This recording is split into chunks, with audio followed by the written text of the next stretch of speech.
What's up, guys? Ryan here, DFS 5-Pack. Hopefully everybody's having a great Saturday morning, or obviously if you're catching this closer to game time, Sunday's going well for you as well.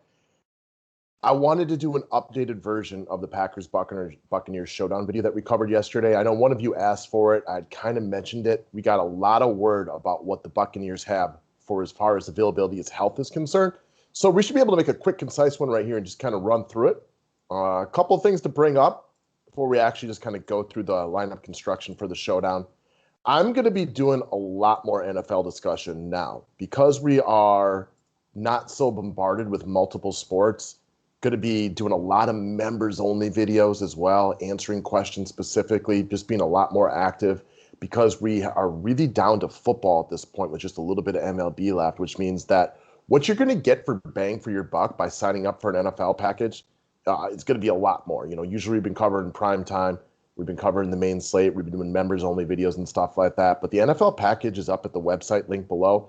$80 gets you the rest of the season. There's going to be a lot of information, a lot of videos covering a lot of different slates. If you're somebody who likes to play afternoon only, play multiple showdowns and things like that, I'll do a couple free videos for the public like this, but there's also going to be a lot of members-only material, including a lot of specific question answering Saturdays and Sundays and Fridays throughout the week. So it's a great time to purchase one.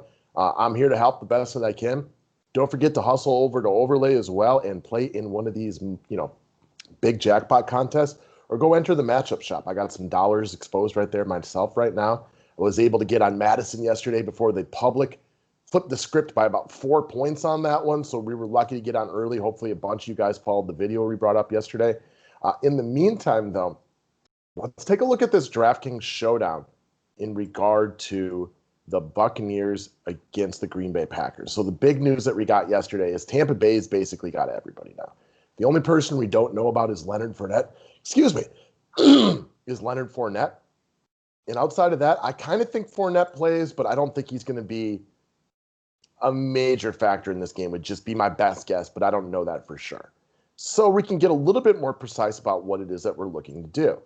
Now, I'm going to stick with what we talked about originally. I would like to have Davante Adams or Aaron Rodgers as my captain. So let's just go as expensive as we can right away and play around for a second and put Aaron Rodgers, who's been nothing short of sensational this year, in the captain spot. We want to run it back with Davante right there. And then you kind of have to start making your more precise decisions. So can you get Aaron Jones? Absolutely you can. It can be done. Could you pair him with Tom Brady? Well, technically it's possible. Let's just say this is what you wanted to do, because now that all the receivers are available, I don't think you specifically need to lock down one specific Tampa Bay wide receiver if you're playing Tom Brady. You could also go down here and grab a guy like a LaShawn McCoy, who at $200, I don't think you're going to get like monster production out of him, but I think the best guess is that he kind of reprises his role as the pass-catching running back over Keyshawn Vaughn, who did fumble last game. And at $200, he makes a lot of sense. So who could I pair with him in there in the last spot? Jamal Williams. Okay. I don't think that's a bad play. I don't love it. I don't specifically think like Jamal Williams is somebody that you have to play. But with Tyler Ervin out this game, it's really just a two-headed running back monster for the Green Bay Packers. As you can see, Jamal Williams has had 8+ points in 3 or 4 games this year, coming off a monster game with 8 receptions against the Atlanta Falcons. Now, they have Davante back this week. So what do I expect out of Williams? Well, he's got 13 receptions on the year. My guess is, 3 catches, 20 yards. Something in that kind of mold. It could be more, it could be less. Number of carries, probably about 6 or 7, kind of what he's been seeing all year long. And do I think he's going to be overly productive with those carries? I don't. I don't think he's a must. I think he's kind of more of a wild card GPP play, in my opinion. So probably not the route that I would be looking to go. Do I think Aaron Jones is fadeable? Yeah, I do. I think he's fadeable. I don't think he's a must. Even without Veda in there, I think it's going to be difficult for the Green Bay Packers to run very successfully on the Tampa Bay Buccaneers. Aaron Jones has been nothing short of sensational this year. He had that monster game against Detroit, but you're not going to cut up Tampa Bay the way you cut up Detroit. So in my best estimation, knowing on the number of touches that they give him and what I expect out of this game and with Davante back, I expect to see a game more similar to what you saw week 1 against Minnesota. So I don't think he's a must. Let's take him out of there for a little bit. Let's stick with Tom Brady. Let's stick with LaShawn McCoy. And then what could you get up here? Are you looking at Ronald Jones, Robert Tanyan, Mike Evans, Chris Godwin? This is, to me, the number one spot of where it gets really difficult and why I'm also really looking to lean on Tom Brady right here. They are now at full strength with their wide receivers. It's a bad spot for Mike Evans in the sense that he's probably going to get a lot of coverage from Jair Alexander, who remains, one of the top cover corners in the league. Starting to get a lot more appreciation, which would lead me to want to play Chris Godwin a little bit more. Godwin is coming off of a longer, hamstring injury. That's scary this year, right? We've been watching people with hamstring injuries get them re-aggravated, drop like flies. But if you have the stones to play a Chris Godwin here with a Tom Brady, if I had a choice between Godwin and Mike Evans, I would specifically try to roll with Chris Godwin.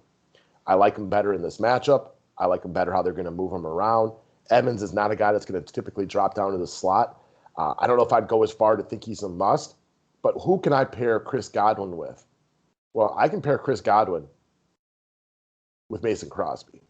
I'll take that over Jamal Williams by a decent amount, in my opinion, because Crosby is a very good kicker. I know he's had a couple of points in his career where he's had a couple of struggles, but outside of that, this guy's a kicker that's very, very efficient. He's able to kick from long distances. He's got 40-plus yard field goal in every game this year. 150-plus has not missed yet. He's got 7 to 16 points in every game. I feel safer with him with safe points than Jamal Williams. Now, Jamal Williams has more upside, no doubt about it, because you just could never see a kicker scoring 3 touchdowns, right? I'm not saying Jamal Williams could, but a position player who has a role, even if, like, let's say Aaron Jones left the game, is just going to have more upside. I could roll with this lineup. I'm not saying I'm in love with it, but I think it's viable. What would happen if we switched to Davante Adams and Aaron Rodgers? Does that extra money do anything for us?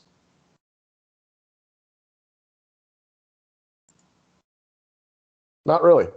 In fact, it literally does nothing for us. It almost gets us up to Scotty Miller, but it doesn't. So it doesn't really matter to me right there. Let's try something else real quick.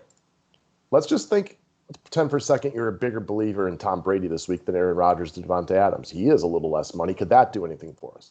Let's go Brady, Adams, Rodgers. Let's probably stick with Shady down there because I think he's really good value at 200. I don't think you need very much out of him in order for him to pay off. Let's say you chose to go with Godwin right here. That could get you up to Scotty Miller. I don't know what to expect out of Scotty Miller this week. I think he's viable, but we have not seen Tampa Bay this healthy. Tom Brady's really willing to spread it around. Godwin has been out for most of the season. I don't have a good answer for you about Scotty Miller or Watson or Cameron Brate or Rob Gronkowski. There's a lot of pass catchers right there, which is one of the reasons I like Tom Brady.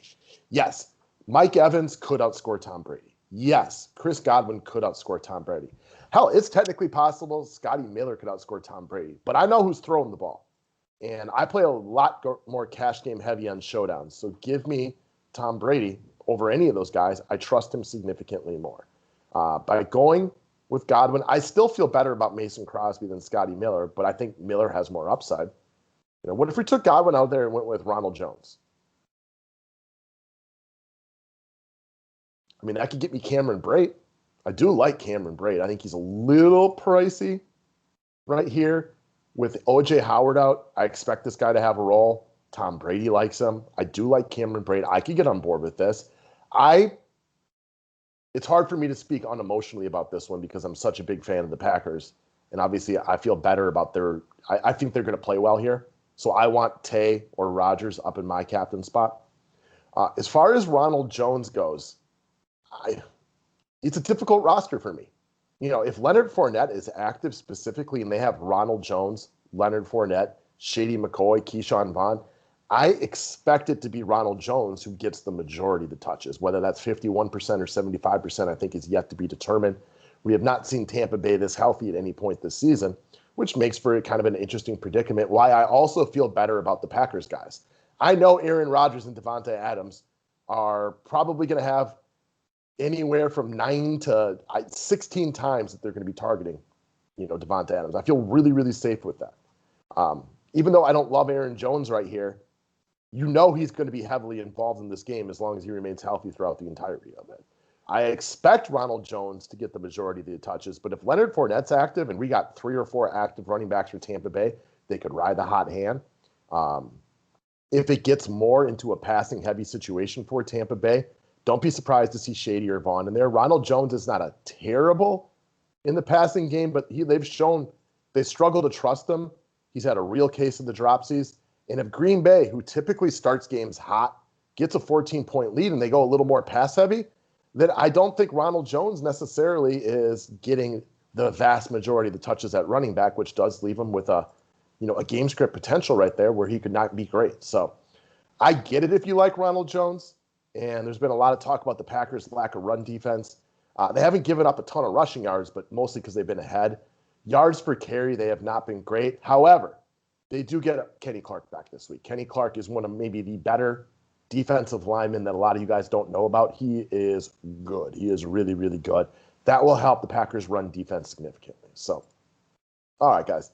If it's me, obviously I'm the one who sets my lineup at 9:57 a.m. Central Time, 17th of October. I'm probably going Aaron Rodgers because I think they're going to have to sling it. I'm sure they'll find a way. They'll be a little worse against the run this week without Tampa Bay's top run stuffer in there. But I still think it's a team effort. I think they're going to do a good job. So I want Aaron Rodgers who's slinging it. Probably going to have to do a little bit of scrambling tomorrow as well. I want Devontae and I want Tom Brady. Now, I get it if you want to go with Aaron Jones and then go with Shady McCoy and Jamal Williams. I understand it. But I don't want to double up on Green Bay running backs with Devontae Adams back against a team like Tampa Bay, who's really good against the run. So for me, I am more likely to stick with that Godwin, McCoy, Mason Crosby build that we talked about in the beginning. Now, it's possible with change. It's definitely possible. I will like Ronald Jones better if Leonard Fournette's not active. That will also make me like Shady McCoy significantly better. There's a couple of guys we talked about in the middle here or kind of skipped over. I think Robert Tanyan and Valdis Scantling are kind of interesting GPP plays. Tanyan's been very good. Even before last game, he scored in 3 straight. I forget which analyst I was listening to this week. Yes, you may think the volume goes down for Valdis Scantling, but what goes up is the quality of the looks that he's going to be getting with Devontae drawing the majority of the attention from the defenses. So we saw like week 1, Valdis Scantling, 4 for 6? Yeah, 96 yards and a touchdown. Not where I'm going to go, but I don't think anybody's going to go here. So if you're looking for a lower owned guy, I theorize you'll get Valdis Scantling for, under 15%, if not under 10%, which is pretty low for a showdown type of format. So I think this is where I sit. But I'm not going to lie, guys. Chris Godwin scares me. I think he's really, really good. He was Pro Football Focus's #1 rated wide receiver last year for a reason. Brady likes his type of routes a little bit more than he does, Mike Evans deep down the field. He was, perfectly fine in weeks 1 and 3 when he was available to play. That's probably where I end up. But a hamstring injury hurt. It concerns me. It concerns me a lot. So just the nature of the beast. However, no lineup's going to be perfect. Often things are going to concern you. And I do like him better than Mike Evans because of the way that he's probably going to be covered. Not saying that Mike Evans won't score. I think Mike Evans probably does find the end zone on Sunday. I just don't think you're going to see a monster day as far as target share goes for him. Brady's got his weapons back. He's not going to just tractor vision on a Mike Evans with one of the game's top cover corners on him. He is going to spread it around because that's what Tom Brady does. Tom Brady is, we could argue the GOAT all day long, one of the greatest quarterbacks of all time, and he's, really good at spreading the ball down to different wide receivers. So I like Godwin, but I don't think any of them are necessarily a must. So that's how I got this, guys. I wanted to retouch this one up for you. I know somebody specifically asked for it. Great time to go sign up for a member package at the DFS 5-pack. The link is below. $80 gets you everything for the rest of the season. All the write-ups, all the extra videos, lots of extra questions and attention now that we're really heavy on football and not trying to run basketball and baseball at the same time as well. Going to be doing a lot of football information. So probably the best value for $1 you'll ever get as a member of the DFS 5-pack for the football stuff. Thanks, guys.